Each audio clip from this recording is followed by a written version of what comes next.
Baik saudara-saudari, kita mulai lagi pendalaman Alkitab kita minggu ini. Masih kelanjutan dari sebelum-sebelumnya adalah pemulihan hidup seutuhnya diambil dari Nehemia. Dan kali ini kita akan membahas gerbang sampah. Kita akan melihat bagaimana dampak dan apa maknanya gerbang sampah buat kehidupan kita. Kembali saya ingatkan bahwa Nehemia berbicara tentang pemulihan pola pikir. Karena Yerusalem dengan tembok-temboknya ini berbicara tentang pola pikir, sedangkan Bait Allah yang adalah gambar dari roh sudah ada sebelumnya. Jadi kita yang sudah terima Yesus, roh kita sempurna, sudah diselamatkan, dipulihkan, lahir baru. Tetapi pola pikir kita yang harus dipulihkan berdasarkan daripada gambaran yang dilakukan oleh Nehemia, ya. Nah, oke, kita lihat aja. Fakta pertama tentang gerbang sampah adalah dia ada dekat dengan gerbang lembah. Jadi sesudah gerbang lembah, dari sini kita akan bisa melihat bahwa bagaimana Tuhan menuntun sesungguhnya hidup kita. Saudara-saudari, bagian ini adalah bagian dari mana suatu yang saya katakan suatu pergumulan ataupun suatu proses. Amin. Ya, dari kita, usaha kita. Bukan usaha artinya begini, keputusan kita. Amin. Ya, Anda melihat sebelum Anda masuk ke lembah, Tuhan sudah menyiapkan gerbang lama yang melambangkan daripada firman Tuhan. Dan sebelum Anda sampai gerbang sampah, Tuhan sudah menyiapkan lembah, di mana dari lembah ini ada hal-hal yang harus kita dapatkan, kita ketahui. Yuk kita melihat saja ya. Nah, dia karena apa? Karena di lembah ini sebelum kita sampai pada gerbang sampah, artinya sesuatu hal yang kita mulai melihat ini nggak berguna, harus kita buang. Kita menemukan itu di lembah. Kenapa? Karena di lembahlah kita mengenal ataupun mulai memahami apa yang berarti dan berharga dalam hidup kita. Misalkan contohnya, kalau Anda sudah sakit, baru Anda menghargai hidup sehat, makan sehat. Amin ya? Kalau Anda juga sudah kehilangan sesuatu, baru Anda menghargai apa maknanya bagi Anda, saudara-saudari ya. Nah, itulah kita bicara tentang lembah. Amin ya. Nah, oke. Kemudian kita belajar dari kehidupan Paulus karena dia adalah salah satu orang yang tahu tentang sampah hidup ini.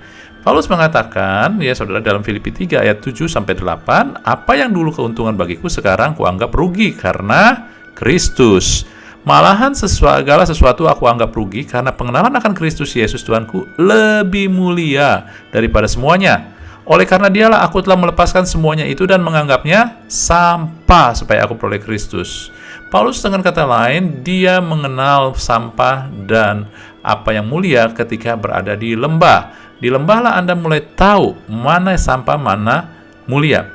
Paulus mengenal mana yang mulia dan mana yang sampah ketika dia mulai menyadari bahwa dia berjalan dalam lembah dosa. Paulus malah menyadari bahwa dia itu manusia sangat yang berdosa, sehingga dia katakan, dari semua orang yang berdosa, aku paling berdosa. Saudara, itu menyatakan dia ada di lembah dosa. Dan ketika di lembah dosa, dia sadar bahwa pengenalan akan Tuhan, karena hanya Tuhanlah yang bisa membebaskan dia. Selama ini dia pikir, ya, ketika dia jadi ahli Taurat, dia pikir dia membela Tuhan. Ternyata dia sedang berada di lembah. Tuhanlah akhirnya membukakan mata hati dia, pikiran dia, keadaan yang sesungguhnya dari dia, saudari. Ini dia yang kita alami ketika kita di lembah, kita mulai melihat hal-hal yang mulia dan hal-hal yang artinya bukannya sampah secara fisik, saudara, ya, tetapi adalah sesuatu kita mulai melihat pola pikir kita, apa yang mulia, apa yang harus saya pegang, dan apa yang tidak perlu saya pegang, saudari. Itu kira-kira pernyataan Paulus ini. Ya, jadi Anda ngelihat di sini juga apa yang terjadi di lembah. Saudara, kita ngelihat bahwa ini adalah tiga dimensi topografi daripada Yerusalem, kota Yerusalem. Ini Yerusalem lama yang biru ini, Anda tadi sering Anda lihat gambarnya, saya sering tampilkan ya. Nah, ini adalah Yerusalem yang pengembangannya, mulai ada pengembangan kota itu, kalau makin penuh makin adalah pengembangan. Nah, ini pengembangannya di bawah ini. Tetapi yang menarik perhatian Anda adalah Yerusalem dikelilingi oleh 3 lembah secara fisik, secara topografi, geografi, saudari. Lembah ini nggak bisa diciptaan manusia, ini Tuhan, saudari ya. Dan kalau Anda lihat ada 3 lembah itu, satu ini adalah lembah Kidron, ya. Kemudian ini adalah lembah Hinnom, saudara-saudari, ya. Dan ini ada lembah yang nomor 5 ini, yang namanya Tiropoyon, ya, saudara-saudari. Dan kalau Anda melihat ketiga lembah ini membentuk huruf W, ya. W bahasa Inggrisnya. Tetapi kalau dalam bahasa Ibrani ini adalah Shin. Ya, tulisan Shin. Shin ini melambangkan Shaddai, Allah Shaddai, El Shaddai. Ya, Shaddai itu artinya self-sufficient, artinya dia yang dari dia, hanya dia yang sanggup mencukupi, melebihi segala sesuatu, dia mencukupi. Anda butuh kekuatan, dia cukup, dia aja. Anda butuh kemenangan, cukup dia. Kira-kira kayak begitu. Dialah yang memenuhi segala sesuatunya. Nah, inilah esensi daripada Shaddai. Nah, maknanya apa sih? Saudara-saudari, maknanya adalah lewat topografi ini juga kita lihat dalam firman-firman, ya, sesuai, tapi supaya kita gampang ingat, dan janji Tuhan juga bahwa dia menulis ataupun dia menaruh namanya di Yerusalem, di Sion, kota Allah. Saya percaya juga inilah juga lambang daripada kota Allah. Ya, saudara-saudari, Anda harus ngelihat pointernya, ini dia, ya. Ini lambang daripada kota Allah. Ini adalah nama Tuhan. Dengan kata lain, Tuhan mau kasih tahu, ketika kita ada di lembah, Tuhan itu ada. Nama dia berarti kehadiran dia. Dan saudara-saudari, inilah gunanya lembah. Kita melihat Tuhan hadir. Kalau Tuhan hadir, pasti dia menghadirkan kesetiaannya juga. Waktu ada di lembah, Tuhan hadir untuk menunjukkan kesetiaannya. Saudara, juga di dalam dunia nyata, ketika kita ada di lembah, kita nggak bisa ngelihat nih bentuk W-nya di sini. Tetapi setelah Anda keluar dari lari lembah, Anda ada di tempat atas, dari atas Anda baru ngelihat, oh, tadi rupanya itu jalurnya bentuknya Shin ataupun W ini, saudara. Demikian kehidupan kita. Waktu kita ada di lembah, kadang susah untuk ngelihat, Tuhan di mana Engkau? Tuhan, kenapa terjadi sama saya? Tetapi sesudah kita lewatin, lalu kita tengok balik ke belakang, oh, kok bisa saya melewati masalah itu dulu ya? Ternyata kita mendapatkan bahwa oh, itu karena Tuhan, itu karena kesetiaan Tuhan. Demikian juga ini, saudara. Ya, sifat manusia, ya memang ketika di lembah dia mengeluh, dia juga bertanya-tanya, ya, dan Tuhan ngerti. Tetapi coba yuk kita melihat, ya, ketika Anda punya masalah, Mazmur seringkali menulis karena Mazmur menunjukkan curhatan isi hati. Ya, Daud ketika punya masalah atau pemazmur ketika punya masalah, ketekanan yang besar, maka dikatakan, aku mengingat-ingat lagi perbuatan Tuhan di masa lampau. Tujuannya apa? Ini kayak begini, saudara. Ketika kita ngelihat ke belakang, loh, dulu saya di lembah, Tuhan tolong, ada kesetiaan Tuhan, maka sekarang pun bisa. Amin. Oke, lalu lanjut, saudara-saudari. Dari Paulus kita belajar Filipi 3 ayat 7-8 ini, ketika Paulus tahu tentang mulia dan sampah, dia mengatakan dahulu keuntungan, sekarang rugi. Jadi dengan kata lain, dia mulai melihat dulu dan sekarang bicara tentang titik balik. Ada pemisahan, ada titik balik.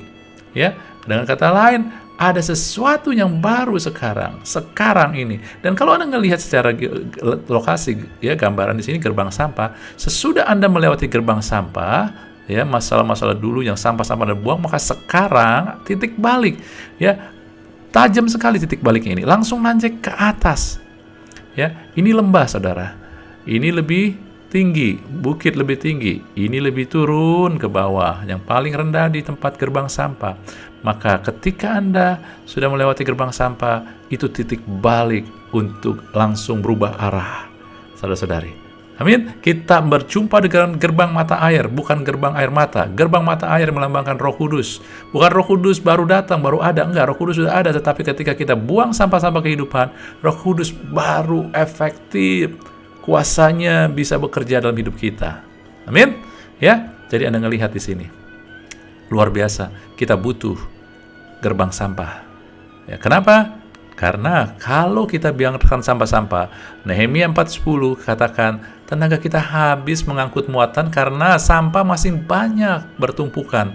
Ya, kita nggak bisa membangun tembok ini. Jadi dengan kata lain, perkataan ini, sampah kehidupan, kalau kita terus biarkan, kita terus pelihara, kita nggak buang, akan menguras kekuatan yang harusnya digunakan untuk membangun hidup.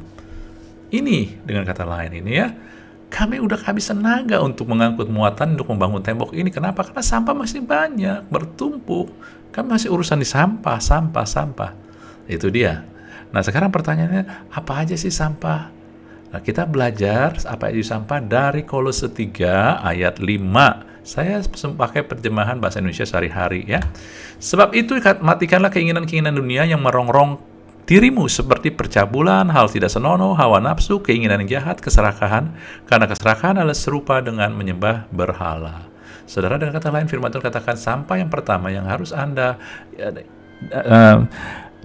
kenali adalah sampah keinginan dunia ataupun daging. Apa aja? Dari Kolose 3 ayat 5 katakan ini dia percabulan, kenajisan, ya, ataupun hal-hal yang tidak senonoh, hawa nafsu, keinginan jahat, keserakahan.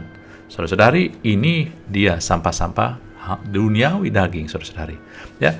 Nah, Anda lihat di hawa nafsu. Hawa nafsu ini bukan hanya sekedar masalah seksual, tetapi juga masalah hal-hal yang membuat nafsu Anda itu yang dari daging, dari dunia, selalu nagih. Ini bisa bicara tentang ketagihan, keterikatan. Ketika Anda terikat dengan judi, dengan games, ya, dengan hal-hal yang lain, saudara, dengan makan, ya, terus kemudian juga dengan obat-obatan, ini juga. Keinginan jahat tentu ketika Anda mulai, ya, ini nyata sekali keinginan jahat, ya. Kita mulai menginginkan ataupun mulai merencanakan hal-hal yang jahat, saudara-saudari, ya, menginginkan orang lain jadi menderita, itu adalah suatu keinginan jahat. Karena ya ini dia, kita memelihara keinginan daging, kita nggak buang sampah-sampah. Lalu juga keserakahan, kadang orang nggak sadar bahwa dia serakah. Bahkan di sini dijelas sekali keserakahan itu seperti menyembah berhala. Keserakahan itu, saudara, Anda nggak pernah mau berbagi. Anda nggak perlu berbagi. Keinginan daging dimulai dengan memikirkan diri sendiri aja. Apa yang saya mau, apa yang membahagiakan saya.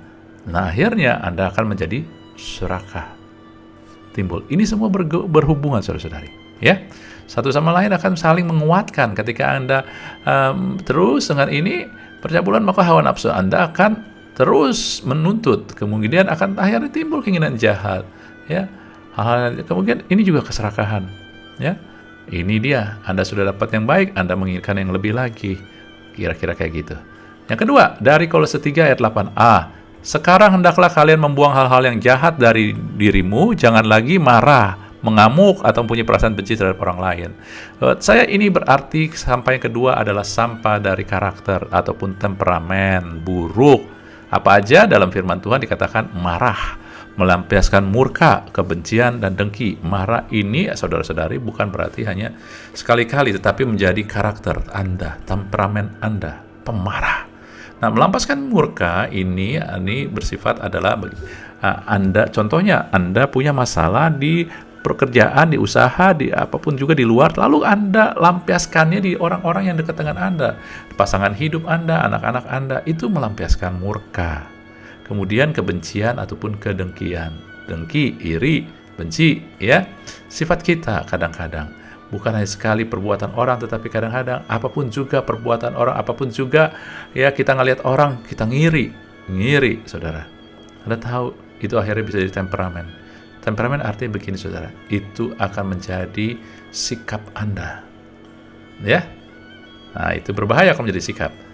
Oke, lanjut. Paham apa lagi? Ayat 8b sampai 9. Jangan sekali-kali keluar dari mulutmu perkataan caci maki atau perkataan yang kotor. Jangan berbohong satu sama lain, sebab hidup yang lama dengan segala sifatnya sudah kalian lepaskan. Menurut saya sampah ketiga adalah perkataan tidak terkontrol. Dalam firman Tuhan dikatakan ini adalah tutur kata kasar, tutur kata kotor, fitnah dan dusta. Kadang dalam emosi, dalam temperamen ini kita mengeluarkan kata-kata yang jahat, yang kasar. Anda gak peduli dengan perasaan orang, kadang-kadang juga perkataan yang kotor, yang gak patut, gak layak, dan juga kadang-kadang perkataan fitnah dan kontrol itu adalah dusta, fitnah, dan juga gosip, saudara-saudari. Amin. Nah, menarik tentang sampah sebelum saya lanjut adalah begini. Anda bayangkan ya, kalau Anda punya sampah makanan lah taruh misalkan gitu ya, Anda taruh di kamar Anda diamin terus, bagaimana akibatnya? Makin bau nggak? Makin bau, makin busuk. Lalu kemudian udaranya makin tambah bau. Akhirnya pakaian Anda bau. Tetapi masalahnya nggak berhenti dari situ aja. Orang yang tinggal di kamar Anda, orang yang sekamar dengan Anda, ikut turut bau. Ini masalah dengan sampah begitu. Ya, orang bisa kena akibatnya, padahal bukan sampah dia. Anda pun juga kadang mungkin adalah akibat dari sampah orang lain. Ya. Nah, sebab itu, beresin sampah-sampah itu sebelum sampah-sampah itu mengambil alih kehidupan Anda dan saya. Yang keempat, di Kolose 3 ayat 11, dalam hal ini tidak ada orang Yunani, orang Yahudi, bersunat, orang tak bersunat, orang barbar, orang Skit, budak atau merdeka, Kristus adalah semua dalam segala sesuatu. Saya katakan ini adalah sampah keangkuhan hidup karena merasa lebih baik. Orang Yunani merasa lebih baik dari orang Yahudi, Yahudi merasa lebih baik dari orang Yunani, ya, dan hal-hal yang lain. Dan dari sini saya menyikapkan ada apa saja yang keluar dari keangkuhan hidup ini, ya, dari pendidikan intelektual, dari budaya, dari penampilan, dari status. Kita merasa bahwa kalau pendidikan saya lebih tinggi, intelektual saya lebih pinter, maka saya lebih bagus. Kalau saya dari budaya ataupun dari bangsa ini, dari suku ini, maka saya lebih hebat. Ya, kalau saya lebih cantik, saya lebih kurus, saya lebih tinggi, maka saya lebih penting. Kalau saya lebih kaya, saya lebih punya posisi, maka saya lebih hebat. Ini adalah keangkuhan hidup tanpa Anda sadari. Karena dalam Kristus, yang berharga adalah kita di dalam Kristus. Bukan tentang pendidikan, bukan tentang budaya, bukan penampilan, bukan status, saudara-saudari. Tapi Kristus yang ada dalam kita. Amin? Sebab itu kadang-kadang kita nggak sadar. Ya, kadang-kadang kita terbawa dengan pola pikir yang sudah diturunkan kepada kita.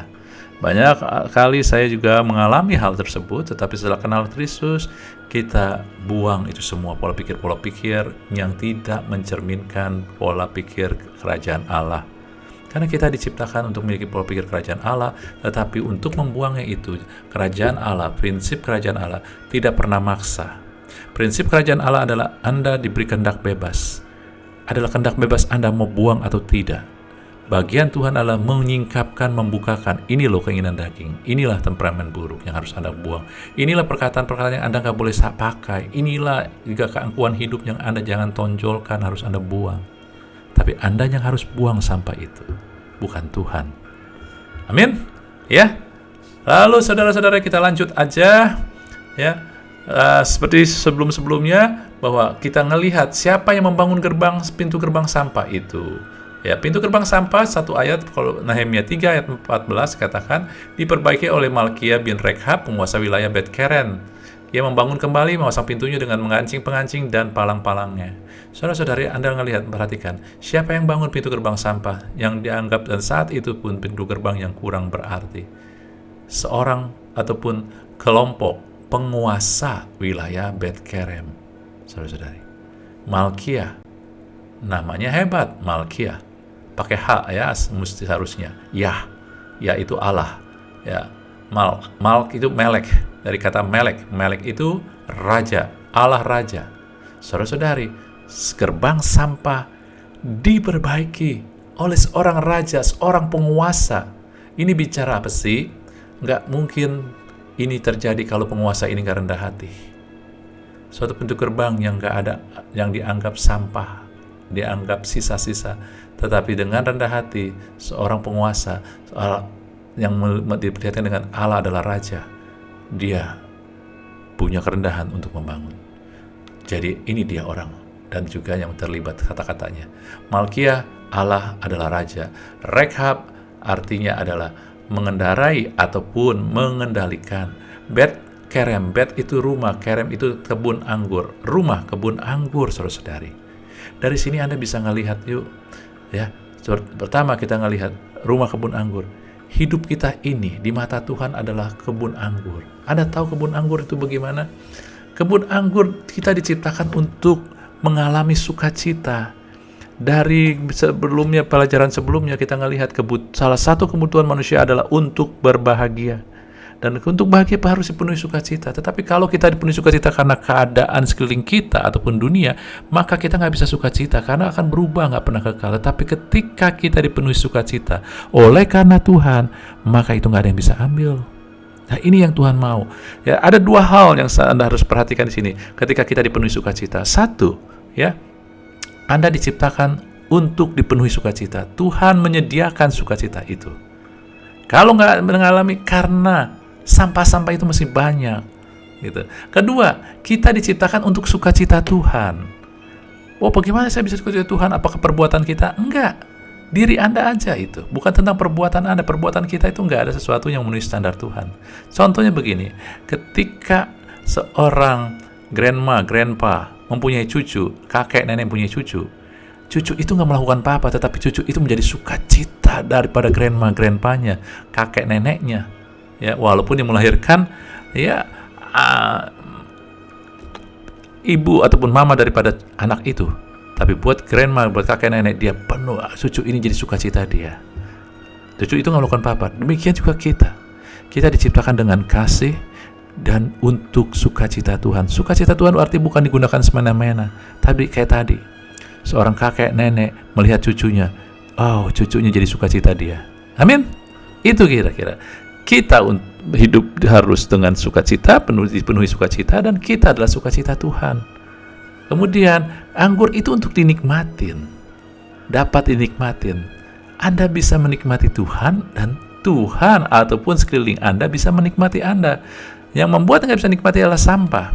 Coba Anda bayangkan, kalau seorang ahli masak yang terkenal, dia bikin masakan yang enak sekali, ya saudara-saudara, dia hias dengan luar biasa, tetapi kemudian dia taruh di antara sampah. Saya percaya makanan itu jadi nggak menarik. Ketika Tuhan melakukan sesuatu, menyediakan atau Tuhan mengatur hidup Anda penuh dengan keindahan, tetapi Anda masih membiarkan sampah, apa yang indah itu jadi kelihatan nggak menarik. Bukan karena Anda nggak indah, tetapi karena sampah-sampah itu. Saudara percaya, ketika Anda mulai buang sampah, pribadi Anda menjadi pribadi yang penuh dengan kemuliaan. Pribadi hati Anda akan penuh dengan sukacita. Tapi lepaskan sampah-sampah itu. Amin. Ya, jadi dari sini Anda akan lihat Allah Raja mengendari rumah kebun anggur.